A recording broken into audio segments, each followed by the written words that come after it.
जय हिंद मित्रों, नमस्कार। चक्रव्यूह में आप सबका स्वागत है। आप सबसे निवेदन है कि चैनल को सब्सक्राइब करें, लाइक करें, शेयर करें और अपने मित्रों को भी भेजें इसको। आज मैं बात करूंगा चाइना की जो स्ट्रेटेजिक बैरिकेडिंग है against India through Indian ocean, उस पर मैं बात करूंगा। किस प्रकार से हिंद महासागर को आधार बना करके इस पूरे क्षेत्र में वो चारों तरफ से भारत को घेरने की कोशिश कर रहा है। मैं एक के बाद एक कई चीजों को हाईलाइट करूंगा। कुछ स्पेसिफिक जो प्लेसेस हैं, जो चाइना का इन्फ्लुएंसर का एक माध्यम बने हुए हैं, उसका मैं बात करूंगा। इसमें पहला नाम आता है ग्वादर पोर्ट का। ग्वादर पोर्ट पाकिस्तान में है और पाकिस्तान के पास दो पोर्ट हैं। एक उसका कराची का पोर्ट है और एक ग्वादर का पोर्ट है। ये दोनों चर्चित रहते हैं। कराची का जो पोर्ट है उस पर पूरी तरह से पाकिस्तानी नेवी का कब्जा है। पाकिस्तानी नेवी का सारा मूवमेंट कराची एयरपोर्ट के थ्रू, कराची सी पोर्ट के थ्रू होता है। यानी कराची भारत के लिए सबसे बड़ा नेवी के हिसाब से खतरा माना जाता है। चाहे वो 1971 की बात रही हो या उसके पहले जो लड़ाइयाँ हुई हैं, उस सब से कराची से ही हमारी नेवी को लचना पड़ा है। और 1971 में तो जो एक मूवी भी आई थी, जो सबमरीन का अपना टकराहट हुआ था, द गाजी अटैक, ये वहीं से इसका मूवमेंट हुआ था, कराची से। तो कराची सीधे सीधे भारत के निशाने पर रहता है और भारत कराची के निशाने पर रहता है, अर्थात पाकिस्तान के निशाने पर रहता है। लेकिन ग्वादर पोर्ट में जब से चाइना वहां बैठ गया आकर के, ग्वादर पोर्ट वैसे तो माना जाता है कि ये एक ट्रांसपोर्ट, ये कुरियर या कह सकते हैं कि शिपिंग पोर्ट है। ये जो आवागमन के लिए, जो सामानों के आवागमन के लिए जो कमर्शियल शिप्स चलते हैं, ये उनके लिए है। हालांकि ये 1964 में पाकिस्तान ने खुद ही इस प्लान को तैयार किया था कि हम इस पोर्ट को डेवलप करेंगे और इसका उपयोग जो है अंतर्राष्ट्रीय व्यापार के लिए किया जाएगा। लेकिन आजकल ये प्रचलन है और संभवतः ये प्रचलन कई देशों ने किया है, पाकिस्तान ने भी किया है, कि पोर्ट को किराए पे दे देना। जैसे चाबहार पोर्ट ईरान का है, भारत ने लिया हुआ, डेवलप कर रहा है। इसी तरह श्रीलंका का पोर्ट जो है चाइना डेवलप कर रहा है। ऐसे बहुत सारे पोर्ट हैं जो राष्ट्रों ने खुद उनकी डेवलप करने की स्थिति नहीं थी, उन्होंने किसी दूसरे राज्य को कह दिया कि भाई आप इसको डेवलप करिए पोर्ट को, और हमें किराया दीजिए और कुछ हमारा भी काम होता रहेगा, आपका भी काम होता रहेगा। उसी तरह से चीन ने पाकिस्तान से लेकर के ग्वादर को डेवलप किया हुआ है। लेकिन अगर केवल कमर्शियल पर्पस से चीन इसका इस्तेमाल करता तो उतनी गंभीरता वाली बात नहीं थी। गंभीरता वाली बात तब आ जाती है जब चाइना वहां अपना पूरा का पूरा सबमरीन बेड़ा डिप्लॉय करता है, जब चाइना वहां अपने युद्धपोत डिप्लॉय करता है, जब चाइना भारत की स्ट्रेटेजिक बैरिकेडिंग के लिए उसका इस्तेमाल करता है। ये भारत के लिए एक बड़ी चौंकाने वाली और खतरनाक खबर है, क्योंकि कराची और ग्वादर दोनों भारत के निशाने पर हैं और भारत भी उन दोनों के निशाने पर है। अर्थात चीन और पाकिस्तान का जो बार बार होती है ना, टू फ्रंट वार, ये टू फ्रंट वार का एक मोर्चा ग्वादर और कराची पोर्ट भी है। मैं समझता हूं चीन कहता जरूर है कि भाई मैंने इसलिए डेवलप किया है कि इसको हम मध्य एशियाई देशों से जो तेल लेते हैं, तमाम हमारा जो व्यापार चलता है, उन सब के लिए इस्तेमाल करेंगे। और जो सीपेक बना रहा है, जो उसका बीआरआई प्रोजेक्ट है, बॉर्डर इनिशिएटिव रोड का प्रोजेक्ट है, उसका जो एक एक एक पार्ट है सीपेक, जो पाकिस्तान में बना रहा है, ग्वादर पोर्ट से लिंक कर रहा है उसको। उस ग्वादर पोर्ट पे अगर केवल सामानों की आवाजाही तक सीमित रहता तो बात समझ में आती। चाइना की नेवी पूरी तरह से वहां पर डिप्लॉय है, उसके जहाज डिप्लॉय है ग्वादर में, और ये बहुत बड़ा खतरा है। दूसरा जो बड़ा खतरा है वो है हम्बनटोटा। श्रीलंका का जो हम्बनटोटा पोर्ट है वो चीन ने श्रीलंका से लीज पर ले लिया है, और ये जो दक्षिणी पूर्वी तट पर है जो हम्बनटोटा, ये कहा जाता है कि 2007 में इसमें समझौता हो गया था। उसमें कांग्रेस की सरकार थी, और इस समझौता यह हुआ था कि इस पर हम कंटेनर शिप के रूप में उपयोग करेंगे, कंटेनर पोर्ट के रूप में उपयोग करेंगे, कंटेनर बंदरगाह के रूप में इसका डेवलप किया जाएगा। कंटेनर बंदरगाह का मतलब होता है कमर्शियल जो पोर्ट्स बनाए जाते हैं।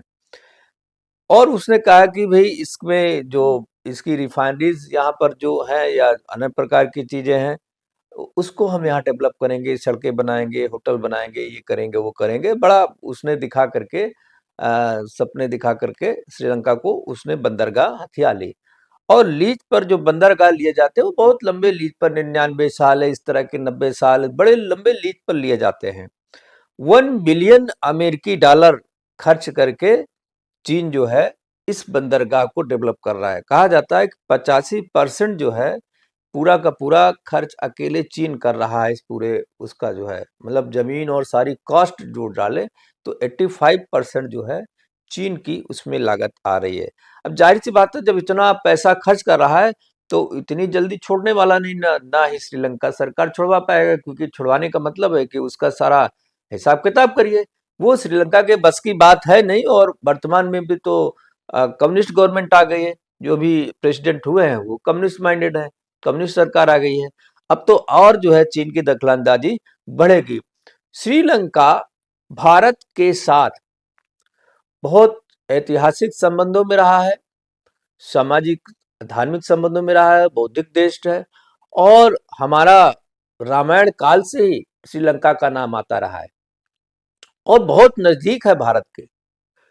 भारत से उसकी सामुद्रिक सीमाएं पूरी तरह जुड़ी हुई है। श्रीलंका में किसी भी दुश्मन राष्ट्र का बैठना भारत के लिए सीधे खतरे का संकेत है। और ये जैसा मैंने बताया कि वो कमर्शियल काम करने के लिए जरूर लेता है पोर्ट, जरूर वहां इनिशिएटिव लेने की कोशिश करता है, लेकिन उसका मकसद ये होता है कि हम भारत की कैसे रणनीतिक घेराबंदी करें हिंद महासागर के थ्रू। और उसमें धीरे धीरे फिर वो अपने छोटी मोटी जहाजों को डिप्लॉय करता है, स्पाई शिप डिप्लॉय करता है, अन्य चीजों को लाता है, मरम्मत करने के बहाने लाता है, किसी भी बहाने लाता है, और पैसा दे दे करके उन छोटे देशों के सरकारों को उनके मुंह बंद कर देता है, और वहां अपनी पूरी तरह से मनमानी करता है। मैं समझता हूं कि इसमें चाहे भारत की जो गतिविधियां हैं, चाहे परमाणु ऊर्जा के मामला हो, अंतरिक्ष का मामला हो, हमारी जो नेवी है, हमारे जो तमाम चीजें हैं, उस पर वो निगरानी करता है। उसके स्पाइस शिप अक्सर वहां पाए जाते हैं।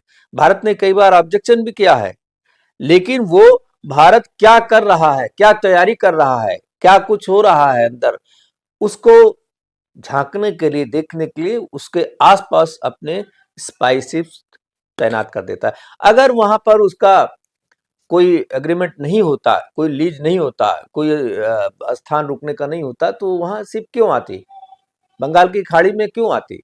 बंगाल की खाड़ी में वो पूरी तरह अपना इन्फ्लुएंस क्रिएट करने की कोशिश करता है, और बंगाल की खाड़ी में इन्फ्लुएंस कोशिश करने के सिलसिले में वो चटगांव बंदरगाह का भी नाम आता है, जो बांग्लादेश में, मैंने बताया था अपने पुराने वीडियो में भी कि बांग्लादेश का ये सबसे प्रमुख और सबसे बड़ा बंदरगाह है, और बहुत इंपॉर्टेंट वाला बंदरगाह माना जाता है चटगांव।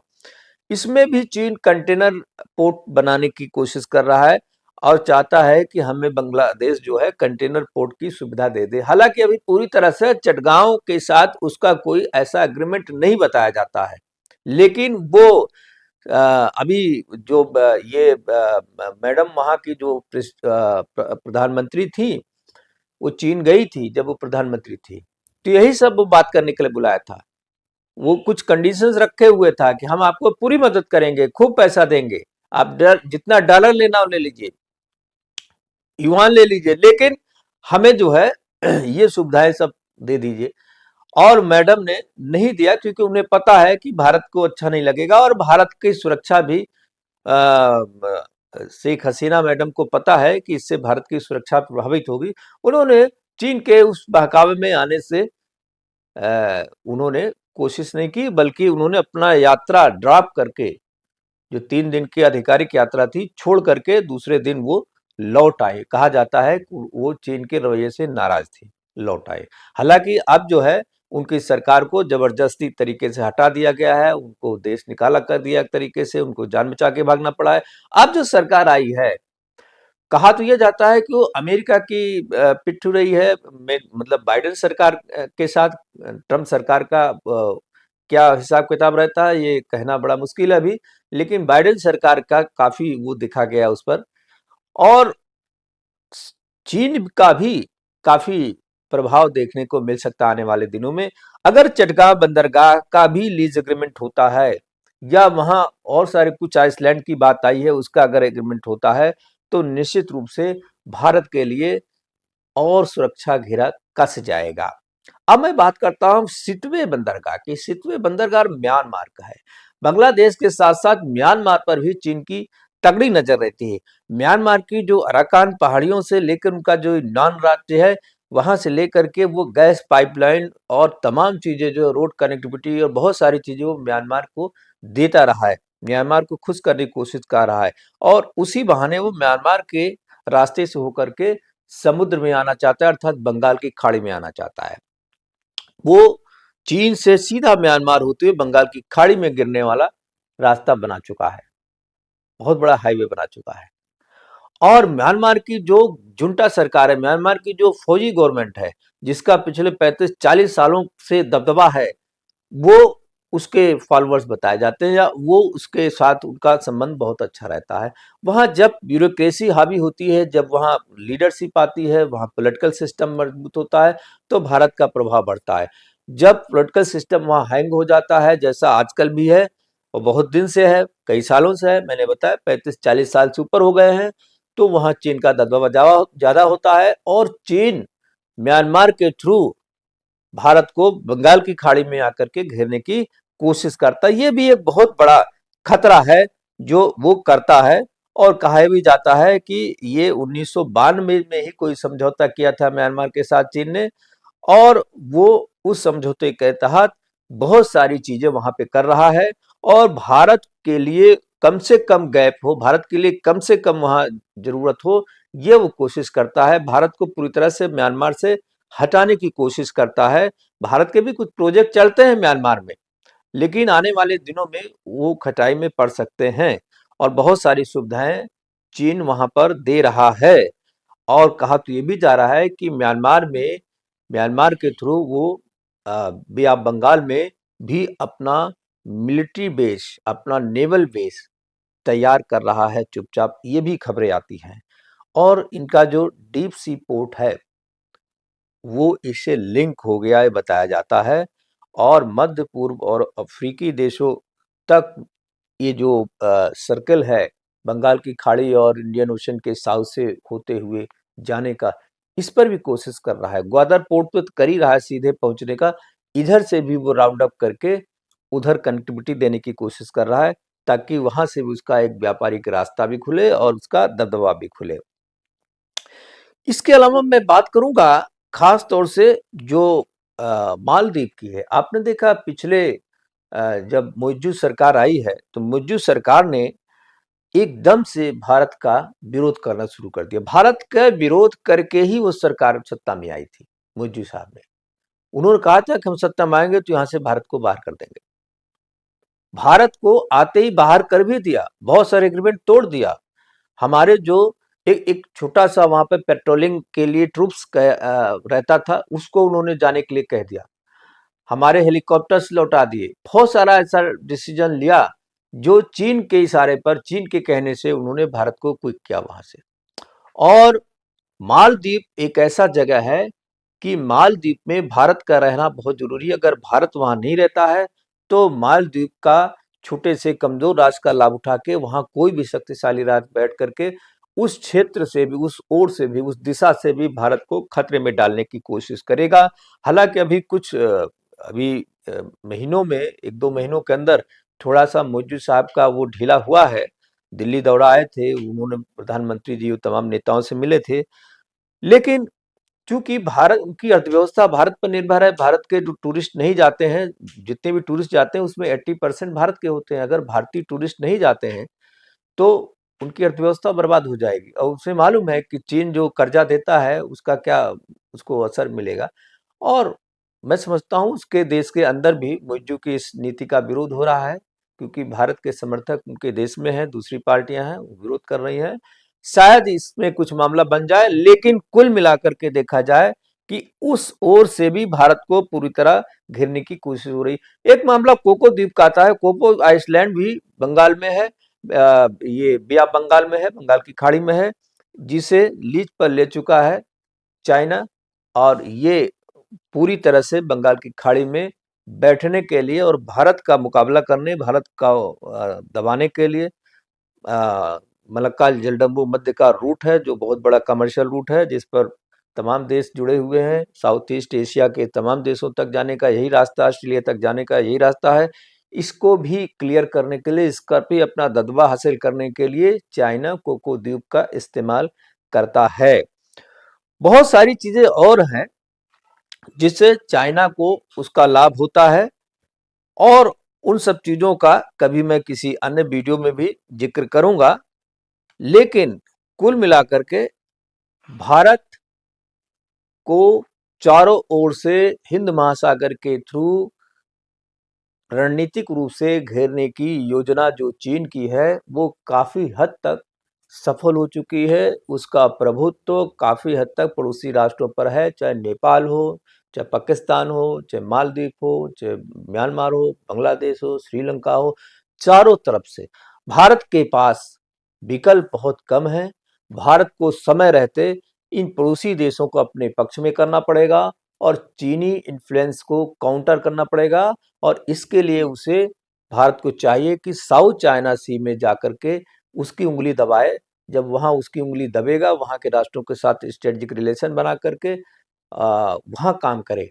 जैसे वो इंडियन ओशन में घुसने की कोशिश करता है, भारत साउथ चाइना सी में घुसे और उसको ईंट का जवाब पत्थर से दे, तब जाकर के चाइना पर कुछ न कुछ दबाव बन पाएगा। आज मैं यहीं पर विराम देता हूं, कल फिर किसी नए वीडियो के साथ मुलाकात होगी। बहुत बहुत धन्यवाद, नमस्कार, जय हिंद।